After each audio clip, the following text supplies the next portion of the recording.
Nayeem హిస్టరీని crime బాయ్గా నిర్మించిన కట్ట శారద గారు నిర్మాత. ఎన్నో మంచి సినిమాల్ని అందించిన డైరెక్టర్ భరత్ గారు దీని డైరెక్టర్ గారు. సినిమా ఇక్కడికి అతిథులుగా వచ్చిన అంటే ఇందులో వన్ ఆఫ్ ది క్యారెక్టర్ చేసిన మా సుమన్ గారు. లొకేషన్కి వెళ్తే వారు సేమ్ ముస్లిం లాగానే ఉండే నేను అక్కడికి వెళ్ళినప్పుడు వారు.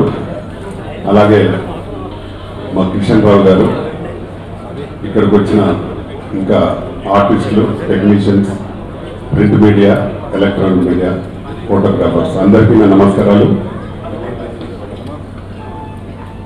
రాంబాబు నాకు చాలా మంచి మిత్రులు. చాలా రోజుల నుంచి మంచి ఫ్రెండ్షిప్ ఉంది వారితో. వారు మా తెలంగాణ ఫిలిం ఛాంబర్లో కూడా మెంబర్ అయి ఉన్నారు. ఈ సినిమా చేయాలనేటప్పుడు కూడా నాతో చాలాసార్లు సంప్రదించారు. అంటే ఒక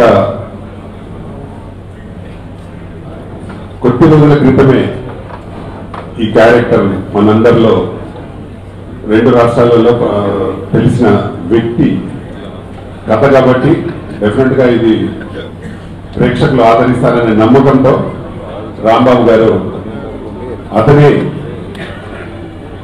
నయీం క్యారెక్టర్ వేస్తూ ఇందులో హీరోగా తారక రత్న గారిని ఎన్నుకొని, అంటే ఏసీపీ క్యారెక్టర్ అని కూడా ఇప్పుడు మనం విజువల్ చూసినాం. చాలా బ్రహ్మాండంగా చేశారు వారు కూడా. ఈ సినిమా ద్వారా రాంబాబు మంచి ఆర్టిస్ట్గా, అలాగే ప్రొడ్యూసర్గా తారక రత్న గారికి మళ్ళీ ఒక మంచి బ్రేక్ వస్తుందని నమ్మకం నాకుంది. ఎందుకంటే ఈ సినిమా కోసం అందరూ ఎప్పుడు రిలీజ్ అయ్యాక చూడాలనే ఉద్దేశం ప్రేక్షకులు ఉన్నారు. రాంబాబు ఈ సినిమాకి చాలా కష్టపడి పాపం ఎంతో డబ్బు ఖర్చు అయినా కూడా వెనక ముందు ఆడకుండా బాగా తీశాడు. డైరెక్టర్ భరత్ గారు కూడా మంచి టెక్నీషియన్. నాది దీంట్లో నక్సలైట్ క్యారెక్టర్. ఈ సినిమా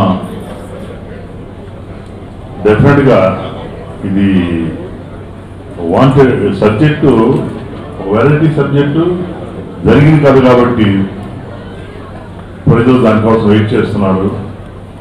ఈ సినిమా బాగా ఆడాలని ఆ భగవంతుడి దయాలు ఫైనాన్షియల్గా రాంబాబు బాగా సెటిల్ అవ్వాలని మనస్ఫూర్తిగా కోరుకుంటున్నాను.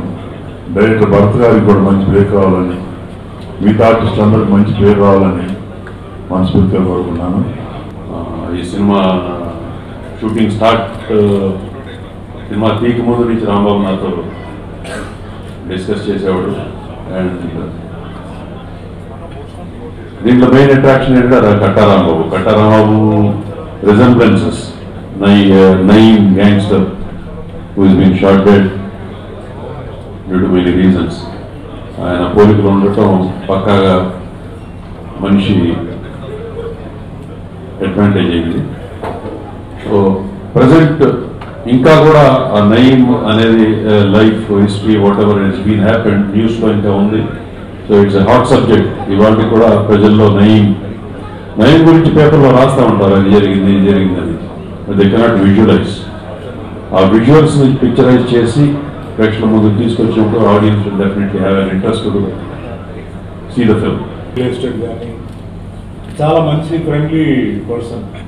ఆయన ఫేస్ చూస్తే ఎవరికి కోపం రాదు, అలా అందరినీ నవ్విస్తుంటాడు. నాన్ కాంట్రవర్షియల్ పర్సన్, అన్ని క్యాంప్స్లో ఉంటారు ఆయన. సో భరత్ గారు నాకు కూడా చాలా పాత మిత్రుడు. మనోజ్ గారు చెప్పినట్టు చాలా మంచి డైరెక్టర్, మంచి సినిమాలు చేశారు, మంచి వాల్యూ ఉన్న సినిమాలు చేశారు, మంచి స్టోరీ ఉన్న సినిమాలు చేశారు. సో నాకు ఫోన్ చేసి ఇట్లా నేను అప్పుడే ఈ ఇన్సిడెంట్ జరిగింది, సో ఇట్లా నయీం క్యారెక్టర్ నేను చేస్తానంటే నాకు తెలీదు. రాంబాబు నేను చెప్పాను పర్ఫెక్ట్ క్యారెక్టర్ కట్టారాంబాబు అయితే కరెక్ట్ కదా, ఆయనే చేస్తున్నారు ఈ క్యారెక్టర్ అన్నారు. సో ఫస్ట్ ఏంటంటే ఈ సబ్జెక్ట్ డెఫినెట్లీ ఏంటంటే కొందరు తెలుసు కొందరు తెలియదు, బట్ డెఫినెట్గా ఏంటంటే ఒక కొత్త స్టోరీ కాబట్టి దీన్ని చూడడానికి అందరికీ ఏంటంటే ఒక ఇంట్రెస్ట్ ఉంటుంది. ఏ సినిమా హిట్ అవ్వాలన్నా కథలో కొత్తతనం కానీ ఒక కొత్త కథ ఉంటే డెఫినెట్గా ఏంటంటే సినిమా రంగు ఉంటుంది. ఇది ఒక సెన్సేషనల్ స్టోరీ. అండ్ ఇక్కడ తెలంగాణలో కొందరికి విషయం తెలుసు, మిగిలిన ఏరియాస్లో కూడా ఏంటంటే డెఫినెట్గా ఏం జరిగింది అని ఒక క్యూరియాసిటీ మీద పిక్చర్కి మంచి ఓపెనింగ్స్ వస్తుంది నమ్మకం ఉంది. అండ్ డెఫినెట్లీ సినిమా బాగా ఆడుతుంది, ఎందుకంటే అన్ని ఇన్సిడెంట్స్ మీద బేస్డ్ కాబట్టి it's okay. So first of all ఈ సినిమాని ప్రొడ్యూస్ చేసిన శారద గారికి కంగ్రాచులేషన్స్, అండ్ డైరెక్టర్ భరత్ గారికి, కెమెరామ్యాన్ శ్రీధర్ గారికి, అండ్ ఈరోజు పెళ్లి కొడుకు సురేష్ చంద్ర మ్యూజిక్ డైరెక్టర్. చాలా కష్టం, ఎందుకంటే ఇలాంటి సినిమాల్లో సిచ్యువేషన్స్లో కొన్ని సాంగ్స్ని కంపోజ్ చేసి చేయాలంటే మ్యూజిక్ డైరెక్టర్ కొంచెం కష్టపడాల్సి వస్తుంది. అండ్ బాగానే ఆడియో బాగానే చేశారు. So Banerjee said is got a long way, nothing to worry, all the best. And మెయిన్గా దీంట్లో టెక్నీషియన్ ఏంటంటే సినిమా బాగా ఉంటుందని నేను ఎంత నమ్మకం చెప్తానంటే ఎడిటర్ గౌతమ్ రాజు గారు ఉన్నారు. గౌతమ్ రాజు గారు మాకు ఎప్పటి నుంచో మాకు ఆయన ఎడిటర్గా పనిచేశారు. సో గౌతమ్ రాజు గారు ఏంటంటే ఒక ఎడిటర్గా కాదని ఈ himself is a good director. So picture ఎక్కడైనా ల్యాగ్ ఉంటే దాన్ని స్పీడప్ చేసి పిక్చర్ని ఫాస్ట్గా మూవ్ చేస్తారన్నమాట. సో అన్ని technical values and hero Tarak looking very nice, మంచి టఫ్ పోలీస్ ఆఫీసర్గా. సో అన్ని మంచి క్యారెక్టర్స్ ఉన్నాయి. సో నాకు ఫోన్ చేసి అడిగినప్పుడు నేను ఒకటే అడిగాను, దీనికి ఏంటి క్యారెక్టర్, నేను ఎవరైనా చంపాలా లేకపోతే నన్ను ఎవరైనా చంపుతారంటే రెండూ లేదండి, మీరు ఒక మంచి ముస్లిం అడ్వైజర్గా ఆయనకి అంటే జరిగిన స్టోరీలోనే ఒకరు ఉన్నారు, ఆ క్యారెక్టర్ ఉన్నారు. సో ఒక మంచి ముస్లిం క్యారెక్టర్ అన్నప్పుడు నేను వెంటనే చేస్తాను, ఎందుకంటే ఒక మంచి దీంట్లో ఒక మంచి ముస్లింగా మంచి అడ్వైజ్ ఇస్తున్న క్యారెక్టర్, నయీంకి ఎప్పుడు ఏది చేయాలి ఏది చేయకూడదు అని చెప్తున్న క్యారెక్టర్. సో మేకప్ వేసి నేను స్పాట్లో ఉంటే చాలామంది వచ్చారు, దాకా గురించి చెప్పారు. గెటప్ చాలా బాగా సూట్ అయింది, అండ్ క్యారెక్టర్ కూడా ఒక మంచి క్యారెక్టర్ అది. సో ఈ నా క్యారెక్టర్ ఇచ్చినందుకు రాంబాబుకి, భరత్ గారికి థ్యాంక్స్. నేను సినిమా చేస్తున్నాను అన్నానంటే ఏం సినిమా చేస్తున్నాను, నయం సినిమా చేస్తున్నా అన్నాడు. నయం సినిమా సబ్జెక్ట్ నీకెందుకే, ఏదైనా మంచి సినిమా తీసుకునేదాన్ని అన్నా. సినిమా తీయటం కాదు నేనే యాక్ట్ చేస్తా అన్నాడు. నువ్వు నయంగా యాక్ట్ చేస్తా అనగానే నా హీరోనే నయం కనపడ్డాడు. నయంకి తేడా లేదు, ఆ పోస్టర్ చాలా మొత్తం అంత పర్సనాలిటీ సేమ్ అట్లాగే ఉంది. ఏదైనా కానీ చాలా ధైర్యం చేసి సినిమా తీశాడు. ఆయనకి ఈ సినిమా సక్సెస్ కావాలని, బాగా డబ్బులు రావాలని మనస్ఫూర్తిగా కోరుకుంటూ సెలవు చేస్తాను. ఈ సినిమా గురించి నేను మాట్లాడకుంటే సినిమా మాట్లాడుతుంది రిలీజ్ తర్వాత ఎక్కువ మాట్లాడదలుచుకోలేదు, ఎందుకంటే అందరూ చెప్పే విషయాలు బాగా తీసాం, కష్టపడ్డాం, ఎక్కడ కాంప్రమైజ్ అవ్వలేదు అని చెప్పాము. అవన్నీ కాదండి, డెఫినెట్గా రిలీజ్ తర్వాత ఇది చాలా పెద్ద హిట్ అవుతుంది గట్టి నమ్మకంతో ఉన్నాను. రాంబాబు గారు సత్యమణి కట్టా శారదా చౌదరి గారు కానీ వారు నా మీద నమ్మకం పెట్టి చాలా పెద్ద అంటే ఈ కాస్టింగ్ పెట్టే డబ్బు కాకుండా ఎక్కువ డబ్బు పెట్టి బాగా తీశారు సినిమా. డెఫినెట్గా ఇది సక్సెస్ అవ్వాలని, అవుతుందని గట్టి నమ్మకంతో సెలవు చేస్తాను.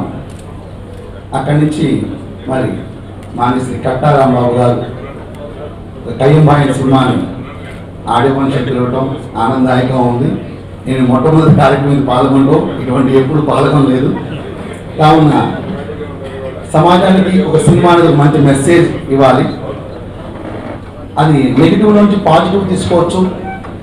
కాబట్టి ఈ సినిమా ద్వారా సమాజంలో ఎటువంటి చెడు ఉంటుంది, దాన్ని ఎలా ఎదుర్కోవచ్చు, ఎలా పరిసమాప్తి చేయవచ్చు అనే మంచి విషయాన్ని ప్రజలందరూ గ్రహిస్తారని కోరుకుంటూ ఈ సినిమా చక్కటి ప్రజా ఆదరణ పొంది విజయవంతంగా ముందుకు సాగాలని కోరుకుంటూ ఇది ఒక సక్సెస్ఫుల్ మూవీ అవుతుంది, తిరగలేదు.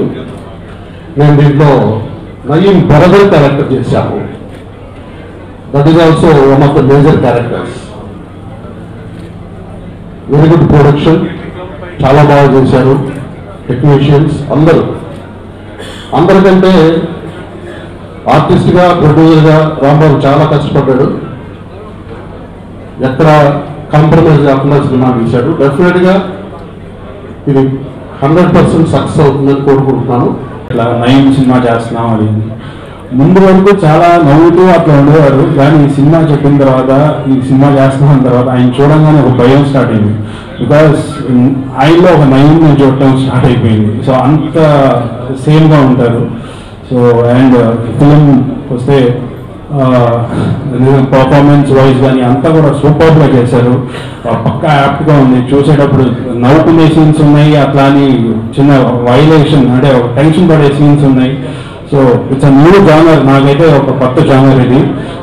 థ్రిల్లర్ చేశాను, లవ్ స్టోరీస్ చేశాను, సో అన్ని డిఫరెంట్ టైప్ ఆఫ్ ఫిల్మ్స్ అన్నీ చేశాను. బట్ ఈ జానర్ అనేది డెఫినెట్లీ ఒక ఛాలెంజింగ్ నాకు.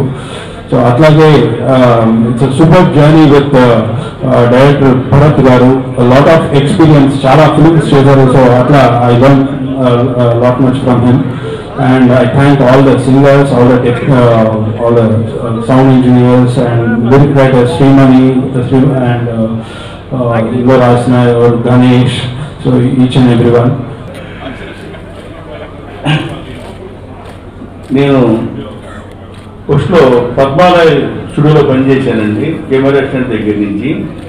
అక్కడ నాకు బాగా ఈ రాయపాటి సాంబశివరావు రికమెండ్ చేయడం, షాకుల్ మల్లికార్జున గారు, బంగారే గారు కెమెరా అసిస్టెంట్ మీద పెట్టిన తర్వాత అక్కడి నుంచి మంచి పేరు సంపాదించుకున్నాను. ఫస్ట్ అక్కడ కెమెరా అసిస్టెంట్ చేసుకుంటూ మళ్ళీ 92లో మళ్ళీ పొరపాటుస్తున్నాను లక్ష్మి గారిని మాట్లాడి మా తాలూకా చిత్రాల మంచి మ్యారేజ్ చేశారు. అక్కడి నుంచి ఈ సినిమాలో కానీ రియల్ ఎస్టేట్లో కానీ పొలిటికల్గా కానీ తిరుగుతా అంచెలంచెలుగా తిరుగుతూ వచ్చానండి. తర్వాత పూరి జగన్నాథ్, ఈవె నాయకులంతా నాతో క్లోజ్ ఉంటా ఉంటారు. 2001లో సినిమా చేశాను, అనగనగా ఒక కుర్రాడు. అది పూరి జగన్నాథ్ బ్యాక్గ్రౌండ్ చేశాను సార్. తర్వాత మళ్ళీ సినిమాలో ఒక 8 సంవత్సరాల దాకా అసలు సినిమా దగ్గరికి వెళ్ళలేదండి. రియల్ ఎస్టేట్ చేసుకుంటూ ఏదో నా పనులు చేసుకుంటా ఉన్నానండి. తర్వాత ఇదే నయం సినిమా చేయడానికి కారణం ఏంటంటే ఒక్కొక్క కారణం అండి. ఈ నయం అతను నాకు కూడా ఫోన్ చేశాడండి. నేను రియల్ ఎస్టేట్ చేస్తుంటే నాకు సంబంధం విషయంలో ఫోన్ చేసి ఈరోజు కోట్లు సంపాదిస్తున్నామంట అని చెప్పి చేయగానే నేను దీర్ఘబాబు నయం గారికి మీరు ఎవరండి అంటే నైట్ టైం ఫోన్ చేశారు సార్. చేసినప్పుడు సార్ మీరెవరు నాకు తెలియదండి అంటే, ఏమిరా ఏం మాట్లాడుతున్నావు, ఏం మీరు బాగా 200 కోట్లు సంపాదించా అంటే చిన్న నాకు సంబంధం లేదండి అంటే, అప్పుడు నయం అనేది నేను రివర్స్గా తిరిగి నేను తిట్టానండి. తర్వాత నేను రోజు పొద్దున్న 4 గంటల ఈ అల్లరి దగ్గరికి వెళ్తా ఉంటాను. అట్లా మా ఫ్రెండ్ ఒకరిని ఎక్కించుకొని వెళ్తా ఉంటే నయం అంటే ఎవరైనా అడిగాను సార్. ఆయన పక్కన కాదాపురం నుంచి పక్కన అయిపోయాడు.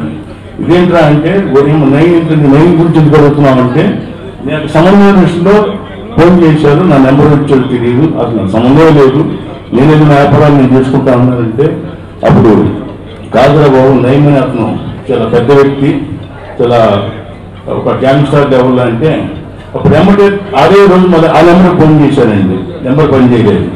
చేయకపోయేటప్పటికి తర్వాత సాయంత్రం దాకా ఆగి ఇక అప్పుడు అంత గ్యాంగ్స్టర్ మనకెందుకు, మన మీద లాంటి సంబంధం తెలుస్తుందని చెప్పేసి కావుతూనే మా పెద్ద పాప బెంగళూరులో ఉంటే బెంగళూరు వెళ్ళటం.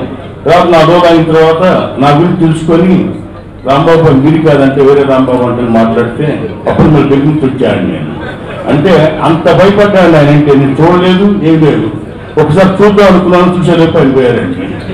ఆ తర్వాత పోయిన తర్వాత ఇక గుంటూరు తర్వాత మాకు బాగా ఇష్టమైన మా గురువు గారు, నాకు ఈ స్టేజ్కి వచ్చానంటే శ్రీ మంత్రి పచ్చిపాటి పుల్లారావు గారు, ఈ సినిమాకి కానివ్వండి నాకు కానీ ఎప్పుడైనా కూడా ఏ రాంబాబు ఏం చేస్తున్నాం నా పిల్లలకి కానీ ఇంటికి కానీ చాలా నన్ను ఈరోజు ఈ స్టేజ్లో ఉండాలంటే నాకు మళ్ళీ నాకు అవకాశం ఇస్తుంది ఫీల్డ్లో. నాకనే చిన్నప్పటి నుంచి ఒక ఆర్టిస్ట్ అవుదాం హీరో అనేది ఉండేదండి, కానీ 40 సంవత్సరాలు 50 సంవత్సరాలు హీరో కాలేదండి. సో ఇదేదో అవకాశం వచ్చింది. ఆయన పోయిన తర్వాత ఆ ఫోటో చూసి మా గురించి ఆమె విజయవాడ ఫోటో చూసి వీడియో ప్రస్తుతం నయంలాగా ఉన్నాడు అని చెప్పేసి 10 మంది ఫ్రెండ్స్ అనగానే నేను గెటప్ వేసుకొని చూసుకున్నాను.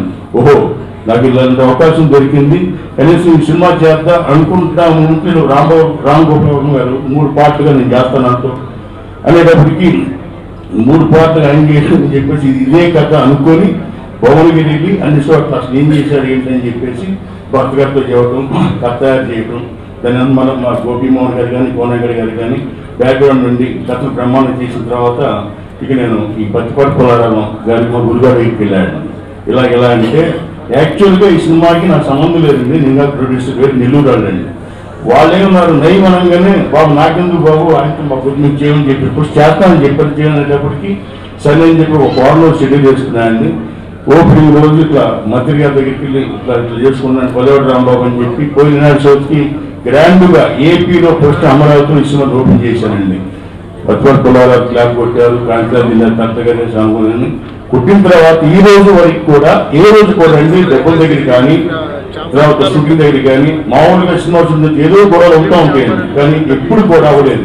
వ్యాసం నేను వేసాను, డబ్బులు మా గురువు గారు మాకు హెల్ప్ చేశారండి. ఎట్లా లేకుండా బ్రహ్మాండం చేసుకుంటూ వచ్చాను, రోజు పూజ చేసుకుని షూటింగ్ ఎట్లా ఇబ్బంది జరగకూడదు. అది కూడా లోటు ట్రైన్ ఉన్నప్పుడు మోడీ గారు లోటు ట్రైన్ ఉన్నప్పుడు చేసుకుంటూ వచ్చానండి. అయినా దీని అన్నమాట మంత్రి గారు తర్వాత మా ముగ్గురు మా బావులు ఉన్నారండి, వాళ్ళు పల్నాటి శ్రీని గారు, రాచి శ్రీని గారు, ధనంజయ్ గారు, వీళ్ళు కూడా నీకేం బాగా నీకు చేయి మేము ఉంటాను అని చెప్పి నిలబెట్టి ఈ స్టేజ్ తీసుకొచ్చాను. కానీ నేను అనుకున్నాను నేను యాక్ట్ చేశానా ఈ రకంగా ఇంత బాగా వచ్చిందని అనుకున్నాను. రోజు టెన్షన్ సార్ ప్రసాద్ ల్యాబ్లో చెట్టు కింద కూర్చొని సినిమా ఎట్లా వస్తుందని చెప్పి టెన్షన్ పడుతుంటే దానికి మాకు గౌతమరావు ఎడిటర్ గారండి రోజుకి వచ్చే రాంబాబు నువ్వేం టెన్షన్ పడదు, నీ సినిమా బ్రహ్మాండంగా ఉన్నాను. అప్పుడు నేను టెన్షన్ పడింది, నువ్వు హ్యాపీగా ఉండు, నీ సినిమాకి రూపాయి వస్తుంది అన్నాడు. రూపాయి కాదు సార్, అంత కష్టపడి కొంచెం బడ్జెట్ ఎక్కువైంది వస్తారని భయపడుతుంటే సరే అని చెప్పేసి చేశాను. చాలా బాగా గుర్తించాను. దీనికి సంబంధించిన సుమన్ గారు కానివ్వండి, చలపతి గారు కానివ్వండి, ఆర్టిస్టులు మొత్తం వాళ్ళు రెమ్యునరేషన్ తగ్గించుకునేది సరే నా కోసం వాళ్ళు బాగా పనిచేశారండి. అందరికీ నమస్కారాలు. శ్రీ సాయి ఊహ క్రియేషన్స్ తొలిసారి అమరావతి రాజధానిలో తొలి సినిమా ముహూర్తం చేసినటువంటి నాకు మంచి మిత్రులు కట్టా రాంబాబు గారు, దర్శకుడు భరత్ గారు, వారిద్దరూ వారి సొంత ఊళ్ళోనే ఈ యొక్క సినిమా క్లాప్ కొట్టమని నన్ను, మా కలెక్టర్ గారిని, మా స్థానిక శాసనసభ్యులు శ్రవణ్ కుమార్ గారి చేతుల మీదుగా ఈ యొక్క పిక్చర్ని అక్కడే ముహూర్తం షాట్ తీసుకోవటం, కృష్ణారావు గారు కూడా హీరోగా నటించినటువంటి వారి వియ్యంకుడు. అందుకని ఇద్దరు కూడా వెండి తెరకు అనుభవం కలిగినటువంటి వారు. రాంబాబు గారేమో సినిమాల్లో పరోక్షంగా అంటే బ్యాక్ ఎండ్ లో ఉండి సినీ పరిశ్రమ పట్ల ప్రత్యేకమైనటువంటి అభిమానం, ప్రత్యేకమైనటువంటి ఉత్సాహం ఉన్నటువంటి వారు. మనిషిని చూడగానే వారు నిజంగా నయ్యంలాగానే ఉన్నారని అందరూ వెళ్ళేటప్పటికి ఆ సినిమా తీయాలనే కోరిక కలగటం. చంద్రబాబు నాయుడు గారి కళ కూడా ఏంటంటే అమరావతిలో సినీ పరిశ్రమను ప్రోత్సహించాలనేటువంటి కళ కూడా తొలి సినిమా రాంబాబు ద్వారానే నెరవేరింది. ముహూర్తం ఫస్ట్ సినిమా అక్కడ అనమాట. అంతకుముందు బాలకృష్ణ గారిదేమో ఆడియో లాంచ్ అయింది. తర్వాత ముహూర్తం సినిమా ప్రారంభమైంది కయ్యం ఖాన్, అక్కడే ముహూర్తం చేయటం. భరత్ గారు మరి వారికి అన్ని నేర్పించి ఇప్పుడు డైలాగులు చెప్పామన్నా కూడా భరత్ గారు చెప్తేనే చెప్పే పరిస్థితుల్లో రాంబాబు ఉన్నారు. ఎందుకంటే మంచి సరదా జీవితం గడిపినటువంటి రాంబాబు నయం చూడగానే కయ్యం తీసి, ఎందుకంటే ప్రజల్లో నలుగుతున్నటువంటి చర్చ కాబట్టి నయం గురించి అది ఈ తరుణంలో అయితేనే ప్రజలు దీన్ని ఆ చరిత్ర మొత్తం ఒకసారి చూస్తారు అనేటువంటి ఒక నమ్మకం, విశ్వాసంతో ఈ యొక్క సినిమాకి వారు రూపకల్పన చేశారు, ఆలోచన చేశారు. దాన్ని భరత్ గారు కూడా ప్రోత్సహించారు. శారదా చౌదరి గారేమో వారి సతీమణి. దీనికి అందరూ కూడా మా పల్నాడు సీను, ప్లాస్టిక్ సీను, కాంతారావు, ధనంజయ్ వీళ్ళందరూ కూడా గుంటూరుకు సంబంధించినటువంటి వారు. రాంబాబు ప్రోత్సహించినటువంటి దాంట్లో వారు ముఖ్య పాత్ర పోషించారు. అన్నిటికీ మించి వారి వియ్యంకుడు కూడా పూర్తి మద్దతు తెలిపారు. తెలుపబట్టే వెనక ముందు ఆడకుండా ఈ పిక్చర్ తీయాలి, ఈ దశకు తీసుకొచ్చారు. ప్రేక్షకులు కూడా నయం గురించి తెలుసుకోవాలి కాబట్టి ఈ పిక్చర్ లో మరి ఏ విధంగా ప్రజలు ఒకసారి ఆలోచన చేసి ఇటువంటి వారికి ఏ విధంగా ఉంటుంది భవిష్యత్తు అనేటువంటిది కూడా ఈ పిక్చర్ లో రూపకల్పన చేశారు కాబట్టి తప్పకుండా ప్రజలు దీన్ని ఆదరించి అమరావతి రాజధానిలో తొలి సినిమా తీసినటువంటి రాంబాబు గారు నటుడు మరియు ప్రొడ్యూసర్. ప్రజలు ఆదరించాలి, ప్రోత్సహించాలి. ఈ సినిమా తప్పకుండా సూపర్ హిట్ కావాలని నేను భగవంతుని కూడా కోరుకుంటూ, అమరావతిలో సినీ పరిశ్రమ ఎదగాలి అంటే ఇటువంటి చిన్న ప్రొడ్యూసర్లు, కొత్తగా వచ్చినటువంటి నటులు కూడా, ప్రేక్షకులు కూడా ప్రోత్సహించాలని నేను కోరుకుంటూ ఆశిస్తూ మరొకసారి రాంబాబుకి, కృష్ణారావు గారికి, వెనకుండి నడిపినటువంటి పల్నాడు సీను, ప్లాస్టిక్ సీను అందరికీ పేరు పేరున శుభాకాంక్షలు తెలియజేసుకుంటూ సెలవు తీసుకుంటా ఉన్నాను. నమస్కారం. సో ఈ సినిమా గురించి నేను చెప్పడం కన్నా చూసిన జనాలు చెప్తే బాగుంటుంది. వర్మ గారి సినిమా భారతదేశ చరిత్రలో చాణక్యుడికి ఒక ప్రత్యేక స్థానం ఉంది. ఎంతటి కష్టసాధ్యమైన పనినైనా సులువుగా పరిష్కరించగల వ్యక్తి. జీవితాన్ని ఎలా జీవించాలో, శత్రువులని ఎలా ఎదుర్కోవాలో, ప్రతికూల పరిస్థితులను సైతం ఎలా అనుకూల పరిస్థితులుగా మార్చుకోవాలో దిశానిర్దేశం చేసిన వ్యక్తి చాణక్యుడు. ఇంతటి గొప్ప వ్యక్తిత్వం గల చాణక్యుడు తన జీవితంలో ఎన్నో ప్రతికూల పరిస్థితులను ఎదుర్కొన్నాడు. చాణక్యుడు అంటే మనకి గుర్తుకు వచ్చేవి అతని తెలివితేటలు, అతను చేసిన శబదం. ఇంతటి ప్రజ్ఞాశాలి అయిన చాణక్యుడు శబదం చేయడానికి దారితీసిన పరిస్థితులు ఏంటి?